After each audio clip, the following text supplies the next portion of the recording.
Today is the 7th first alert weather day in a row because of this excessive heat that you're looking right at here at your screen. Lebanon, southern Warren County now has heat indices right now at noon at 102. The rest of us are going to be getting very close to that 100-degree mark this afternoon as we see more sunshine than not. Good afternoon. I'm meteorologist Erin Ashley in this afternoon. And yeah, it's about the heat. A little bit of storms on the way, but more importantly, the weekend ahead.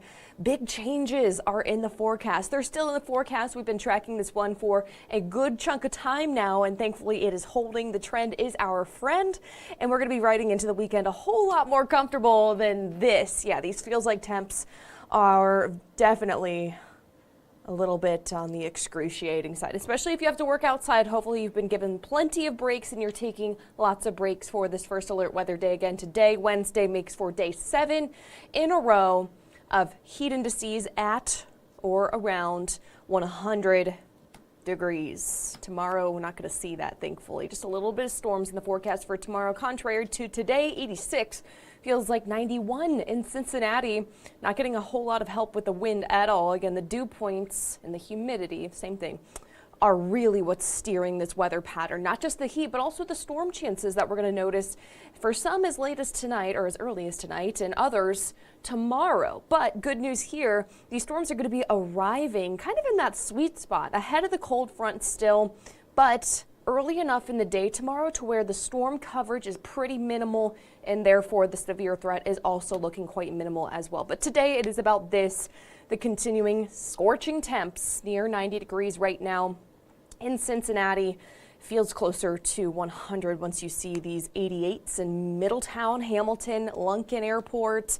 And then, I mean, we're just splitting hairs here. The middle 80s still feels closer to the middle 90s. Once again, a reminder of those feels like temperatures right now at 12:02. We do want to give you the first alert that big changes are still in the forecast. Less than 24 hours from now, we are going to notice big changes. We're going to notice some more storms in the forecast tomorrow, but that keeps our heat at bay.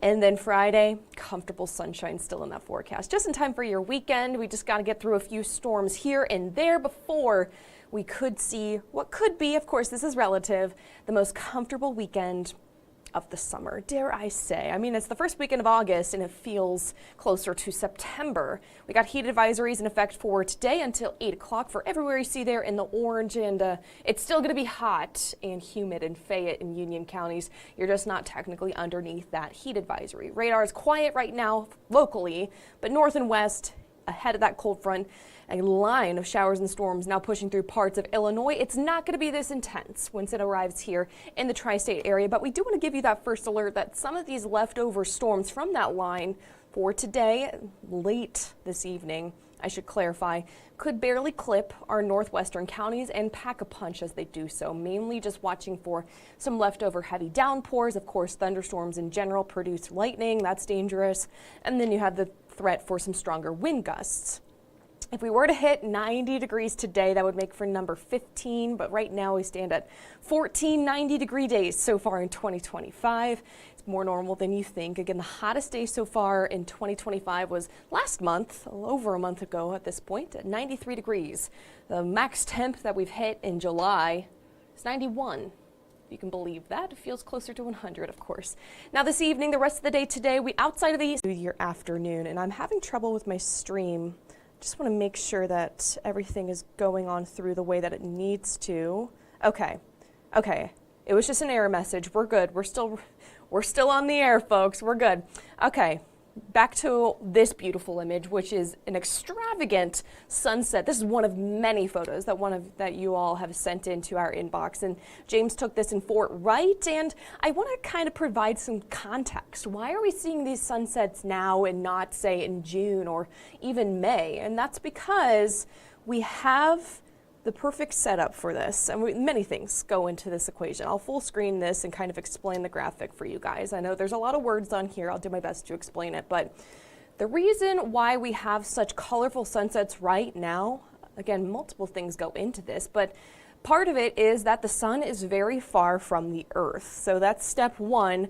It's called aphelion, and we hit aphelion, which is when the sun is the farthest from the Earth, on July 3rd. And we're kind of coming off of that farthest from the Earth criteria, but we're still pretty far from the Earth with the sun.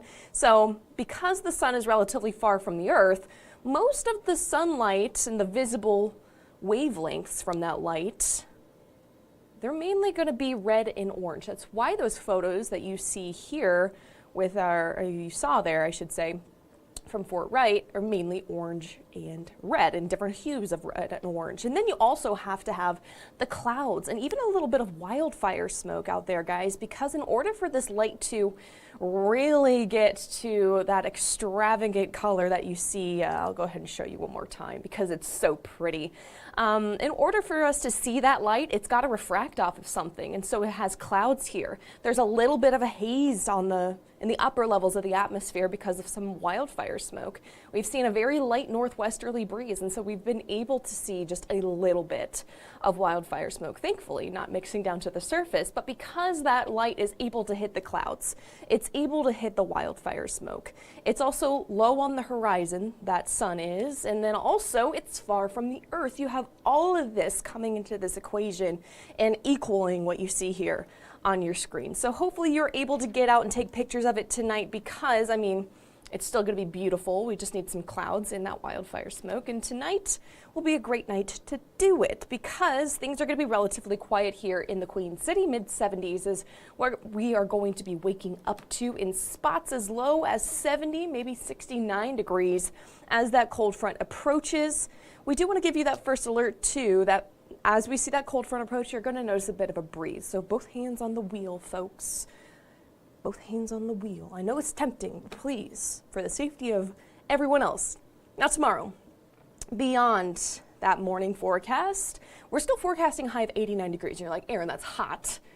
Yeah, it's hot, but we have the storms to kind of put a cap on it. It's not the low 90s. And also, we're going to see a little bit of rain moving through. You've got the rain cooling effect. And outside of these scattered storms, we are going to notice a bit of a breeze too. So just keep in mind, overall, not a pleasant day to be outside tomorrow. Tomorrow's kind of that pivot day in which we're exchanging the stormy heat for some comfortable conditions as soon as Friday morning. That's when we really start to notice those big changes. I want to show you those storm chances really quickly here because, like I showed you a second ago, or I guess more than a second ago, a couple minutes at this point, but there is a marginal risk for the very northwestern tip of Fayette County for something strong or severe. It's very small, and I'll show you what it looks like here. Here's 7 o'clock tonight. Notice most of us are still mostly sunny, still cooking at this point in time. And then we have a small opportunity to get some storms coming on into parts of, say, Connorsville, even as far south as Batesville, even Butler County. You just can't rule it out later on in the evening. This is going to be racing in from the west, but also weakening as it does so. And then we're going to be waking up tomorrow morning and we're going to be seeing those showers and storms kind of firing off again. So here's 8 o'clock, here's 10 o'clock. Notice how sparse these storms are. That's the good news. These storms, like I mentioned, are arriving in a good time because we are going to notice a little bit of rain. It's normal. But we're not seeing this arrive in the afternoon and evening, because if it did arrive in the afternoon and evening, it would have the heat of the day to work with. But the clouds putting a cap on that heat, and we're just going to notice a little bit of a threat for something strong to severe. Just want to have that Fox 19 First Alert weather app at the ready. It will let you know lightning, heavy rain, if there's any warnings issued for your location, even if you're not at home. And then here's 2, 3, you get it. The rest of the day looks a lot better, even as we see those northwesterly winds, or northeasterly winds rather, kick on in. We're going to be waking up to mild conditions as soon as Friday morning. Degrees. It's not out of the question, but once again, Friday. Look ahead to Friday. That dry air will stick around through Saturday, Sunday. It's not until Monday that we see those southwesterly winds kick right back in, and we will start to notice a little bit more seasonable summer heat come back to the tri-state as soon as Monday. It will build a little bit beyond that 7-day forecast as well, but other than that, no big signs of strong to severe weather or even storms in this 7-day forecast beyond today and tomorrow. Spotty storms today, the reds are at home. Tomorrow, scattered storms putting a cap on that temperature, 89. But look at that morning low on Friday, 67 degrees. And then look at Saturday's morning low, low 60s. Some of us are going to be making a run for the 50s for the first time in what seems like a long time. And then, I mean, look at those, look at Friday, Saturday, Sunday. The afternoons are cooler than average. Feels, again, closer to a September day rather than an August day. 80 for Friday, 79 for Saturday, 81 for Sunday. So it's a very nice change of pace from the last few weekends in which it's been hot, it's been humid, it's been stormy. We have none of that in this weekend's forecast. Just a lot of comfortable sunshine there. And then as we see the uptick in humidity next week, we'll of course see the uptick in some storm chances as well. All right, let's see if we have any questions rolling on in. And no questions, James just looking forward to the weekend. Me too. I've been looking forward to this weekend since last weekend. I think we're due. All right, the time now is 12:12. I'm not going to stay on too much longer, but thank you guys so much for tuning in this Wednesday afternoon. I hope you guys are able to stay weather aware, have that Fox 19 First Alert weather app at the ready for any of those storms. We'll let you know should anything turn to the stronger, severe side. But other than that, look forward to the weekend. Thanks for tuning in. Have a great rest of your Wednesday.